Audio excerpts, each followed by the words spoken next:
Salut et bienvenue dans cette nouvelle vidéo. Aujourd'hui, je vais vous montrer comment créer un effet de visage troué ou de visage vide pour obtenir ce type de résultat.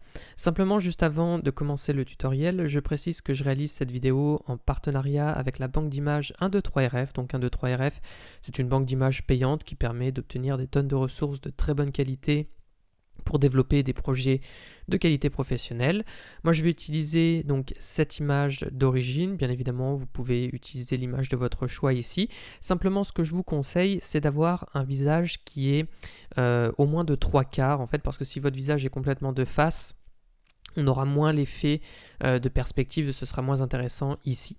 Donc sur ce, c'est parti, donc on va commencer. Alors je précise aussi une chose, c'est que ce tutoriel n'est pas forcément très simple pour les débutants, donc si vous débutez sur Photoshop, je vous conseille de d'abord suivre peut-être ma formation offerte dont le lien est en description. Je vais notamment sauter certaines étapes, donc ici je vais sauter le détourage, donc le détourage c'est toujours la même chose, donc je le saute pour aller un petit peu plus vite et c'est pareil, je vous ai mis un lien en description si jamais vous voulez apprendre à détourer. J'ai une vidéo qui est dédiée à ça et notamment comment détourer les cheveux. C'est pareil, je vais utiliser l'outil plume, donc je vous ai mis un lien en description pour apprendre à maîtriser l'outil plume puisque je vais pas revenir sur ces notions dans ce tutoriel. Sur ce, c'est parti. Donc ce que je vous invite, c'est à utiliser l'image de votre choix ou la même image que moi. Donc moi j'ai fait le détourage, je me retrouve finalement avec un fond blanc et puis avec mon modèle détouré sur un calque séparé. Donc ce qu'on peut faire, c'est mettre peut-être un dégradé dans les options de fusion ici sur le fond.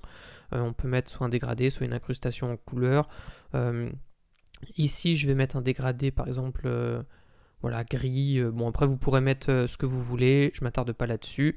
C'est juste l'arrière-plan, on pourrait même mettre une photo, on pourrait mettre ce qu'on veut. Donc on peut paramétrer l'arrière-plan comme on le souhaite.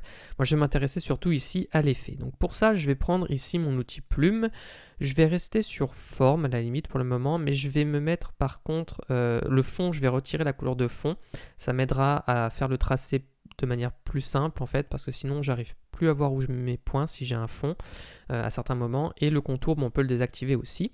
Donc je suis sur mon calque modèle. Comme je suis en mode forme, normalement ça va me créer un calque à partir du moment où je vais faire le premier point.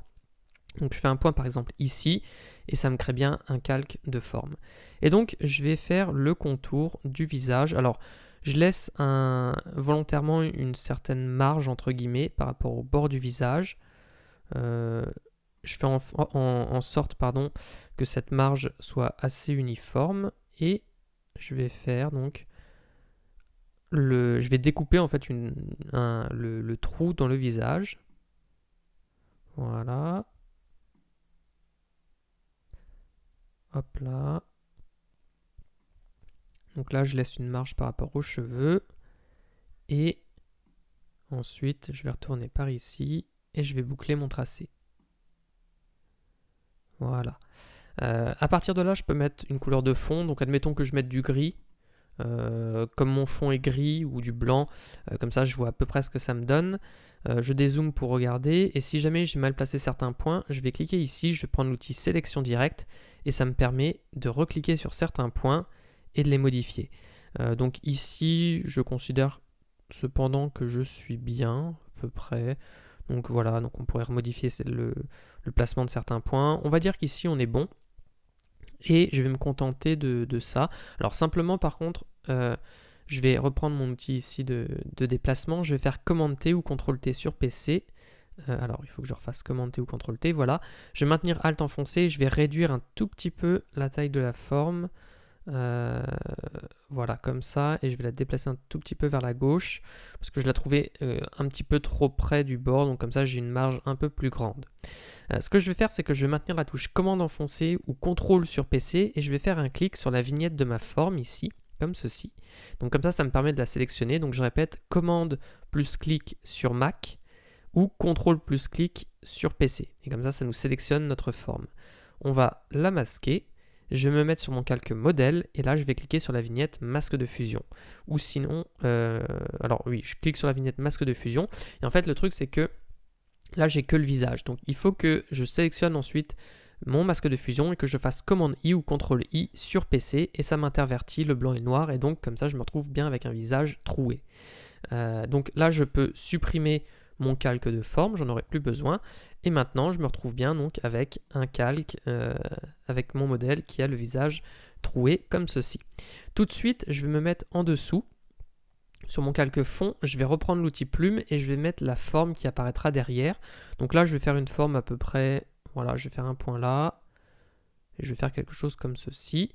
Donc là, c'est pareil, c'est la manière dont vous allez faire la forme qui apparaît derrière, donc le fond du visage, entre guillemets, ça a une grande importance sur la qualité du rendu final. Donc respectez bien l'effet de perspective. Ici, comme le visage est incliné dans cette direction, je mets cette forme par ici.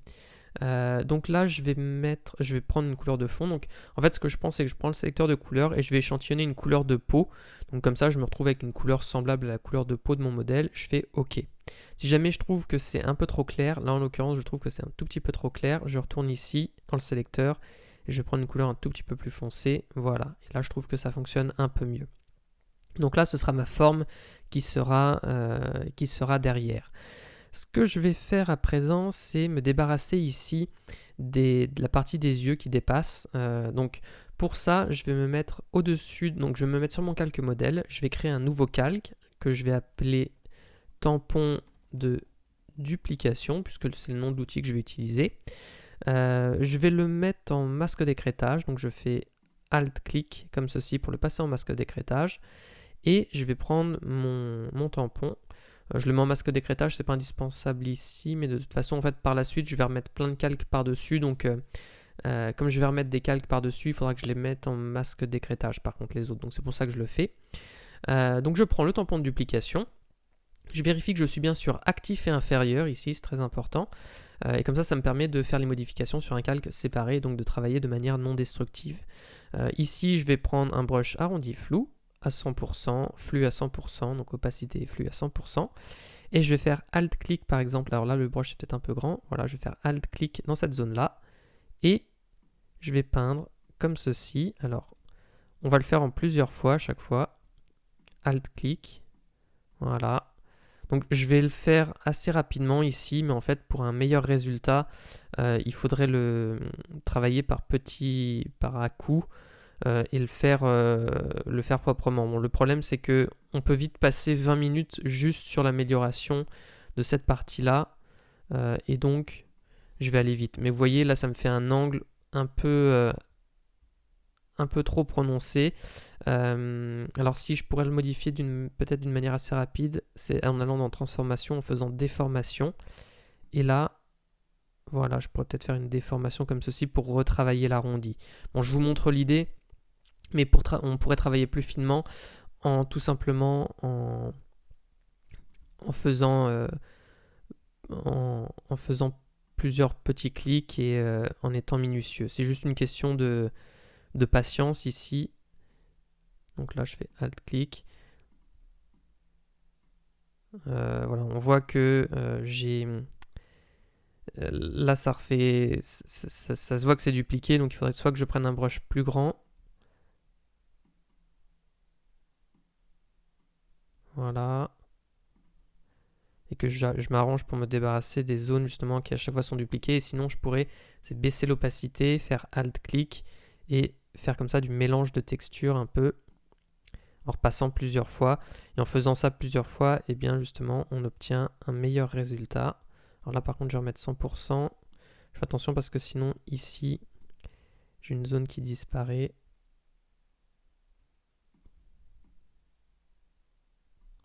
Voilà. Voilà, bon, on va dire qu'on est à peu près bon.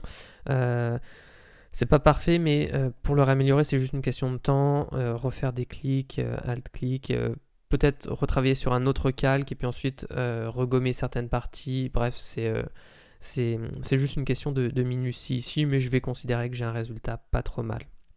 Notamment, ça va un petit peu moins se voir après quand je vais mettre les bordures. Justement, je vais les mettre maintenant. Pour ça, je vais créer des calques de réglage. Alors, je vais créer 2 calques de courbe. Je vais créer voilà, un calque de courbe et je vais en recréer un autre. Donc je reclique, courbe, voilà. Il y en a un, je vais l'appeler plus et l'autre, je vais l'appeler moins. Voilà, et ce que je vais faire en fait sur le plus, je vais augmenter la lumière en fait. Donc je fais un clic sur le point ici, enfin je fais un point sur la droite et ça la transforme en courbe et je relève ce point comme ceci. Et ensuite je vais sur le masque de fusion et je fais commande I ou CTRL I sur PC pour intervertir le masque. Et là pareil, je clique ici et je descends, en fait je fais l'inverse, donc je descends le point et ensuite je clique sur le masque de fusion et je fais commande I ou CTRL I sur PC. Et le principe ici ensuite, c'est que donc, je vais faire commande, clic sur le masque de fusion de mon modèle, comme ça me resélectionne ma forme ici. Donc commande clic sur Mac ou contrôle clic sur PC. Et je vais aller dans sélection, modifier, contracter. Donc là, il va falloir mettre une valeur pour contracter notre sélection, donc on va l'étendre en fait. Le truc c'est que ça dépendra de la taille de votre image, la valeur que vous allez mettre ici, donc vous ferez à vue d'œil, si c'est pas assez, vous recommencerez. Moi je vais mettre 12 pixels ici, et on voit que ça m'étend ma sélection à peu près de cette valeur là, voilà. Donc ce que je vais faire maintenant, c'est que je vais prendre mon pinceau, B, donc l'outil B, je vais diminuer l'épaisseur du brush. Je vérifie que j'ai bien une opacité à 100% et je vais peindre dans la partie basse. Alors par contre il faut que je me mette en blanc, voilà, et je peins sur le masque de fusion. Alors par contre c'est pareil, il faut que je fasse sélection intervertir juste avant. Et voilà, maintenant, alors par contre il faut, j'arrête pas d'oublier, il faut que je fasse également Alt-clic pour que je passe mes calques en masque de fusion, en masque d'écrêtage, pardon, et là maintenant, voilà, là ça fonctionne. Je peux peindre dans cette zone-là. Donc je peins dans toute la moitié inférieure finalement, avec une opacité à 100%, et ça m'éclaircit cette zone-là. Et ensuite, je vais cliquer sur le masque de fusion de mon autre calque qui est juste au-dessus, et là je vais faire la même chose, mais dans la partie supérieure. Voilà, comme ceci. Alors, le truc ici, c'est que dans cette partie supérieure, j'ai beau peindre avec une opacité à 100% partout, il y a des zones où c'est plus foncé, donc pour homogénéiser le tout, je peux baisser l'opacité, admettons de 50%, me remettre en noir, et je vais peindre dans cette partie-là qui était plus foncée. Là, pareil, je vais peindre dans cette partie-là qui était plus foncée, et comme ça, le tout est un peu plus homogène. Et je peux faire commande D pour désélectionner. Et donc, ce que je peux faire après, si je trouve que c'est pas assez foncé, je reclique ici, et je peux, hop là, rebaisser ce point-là. Je peux en créer un autre ici, admettons, et faire en sorte justement d'avoir quelque chose de plus foncé. Et donc ça me permet de créer justement une sorte de bordure tout le long de mon effet. Et là, pareil, si je trouve que c'est trop prononcé, sur celui-ci, je peux baisser, la valeur ici sur la courbe, et ça me donne un rendu différent. Ensuite, ce que je vais faire, c'est que je vais repasser au-dessus de mon calque forme ici. Je vais créer un nouveau calque par-dessus que je vais appeler ombre. Je vais le placer en masque d'écrêtage également. Donc, je fais Alt-clic ici dans cette zone-là. Ça me crée un masque d'écrêtage. Je vais prendre mon pinceau. Je vais me mettre ici avec une opacité très légère, donc aux alentours de 10-15%. Je me mets en noir. Donc, je reclique ici pour initialiser les couleurs. Je vais prendre un brush avec une épaisseur assez grande. Sinon, le raccourci clavier, on me le demande souvent pour modifier la taille du brush, c'est CTRL-ALT plus clic gauche, et ensuite on déplace le curseur vers la gauche ou la droite. Donc CTRL-ALT, clic gauche de la souris, et en maintenant tous ces boutons, on déplace le curseur vers la gauche ou la droite. Et là, donc je vais peindre en noir, hop là, à l'intérieur, ici. Alors je fais commande Z pour annuler parce que je les ai mal placés. Donc j'hésite pas à prendre un brush très grand.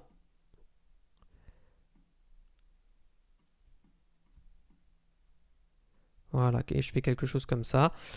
Bon, après, à nous de voir la valeur qu'on veut. Je peux faire plus foncé sur le haut et sur les bords. Et si jamais je trouve que c'est trop foncé, je peux baisser l'opacité du calque après. On peut très bien imaginer faire plusieurs calques ombre, donc je peux en recréer un autre et jouer avec les niveaux d'opacité. Donc là, je pourrais l'appeler ombre 2, et puis je reprends mon pinceau et je repasse par exemple comme ceci pour créer d'autres ombres. Ça peut s'imaginer, si vous n'arrivez pas sur un seul calque, à définir le niveau d'ombre que vous souhaitez. Donc là, on a terminé le gros de notre effet. Je vais simplement vous donner une petite astuce pour terminer aussi, pour améliorer le rendu global de cette création. Ce qu'on peut faire déjà, c'est notre forme ici, faire un clic droit et pixeliser le calque. En fait, comme c'est une forme qu'on a créée, le bord est très net, et ce qu'on peut faire, c'est aller dans Filtre, Flou, Flou gaussien, et mettre un léger flou gaussien de par exemple 2 pixels, quelque chose comme ça. Et vous voyez, ça me fait un léger flou. Alors c'est presque trop ici, on pourrait mettre 1,5. Je fais OK. Et en fait, ça nous permet d'avoir quelque chose de plus flou et donc d'un peu plus réaliste, parce que si on regarde bien sur notre modèle, par exemple la délimitation ici entre le rouge et la peau, c'est pas aussi net que... alors là, c'est un peu plus flou ce que j'ai là. Je fais commande Z pour annuler, mais là c'est très net. Et là, par exemple, on n'a pas c'est pas forcément la même zone de netteté en fait. Donc le fait d'utiliser ce flou, surtout que là c'est un petit peu plus en arrière-plan, ça peut avoir du sens. Donc là je vais mettre un flou gaussien de... allez, on va... 1,5 c'était un peu trop, mais je vais mettre 1 pixel par exemple. Donc c'est du détail, mais c'est juste pour vous donner des idées, pour vous expliquer comment améliorer une création. Des fois, le fait d'utiliser ce type de flou, ça peut vraiment changer le rendu global. Enfin, donner un côté beaucoup plus réaliste. On pourrait appliquer ce type de flou également sur la vignette des masques de fusion ici. Donc là, je vais dans Filtre, je clique sur Flou gaussien. Ça me permet d'appliquer les mêmes réglages du dernier filtre que j'ai mis. Et je pourrais le faire également en dessous, Filtre, Flou gaussien. Voilà. Bon, là, ça se voit à peine. Vous avez peut-être l'impression que je chipote un peu entre guillemets. Mais... c'est vraiment le genre de choses qui peut améliorer une création. Et pour finir également, alors là ça peut vraiment être très intéressant de faire ça, je vais créer un calque tout au-dessus que je vais appeler cheveux. Et en fait ici, alors si je zoome, on peut voir, alors ça ne le fait pas trop, mais ici j'avais découpé un peu n'importe comment en plus, donc les cheveux, enfin quand j'ai utilisé le tampon de duplication, je les ai un peu découpés, ça fait bizarre.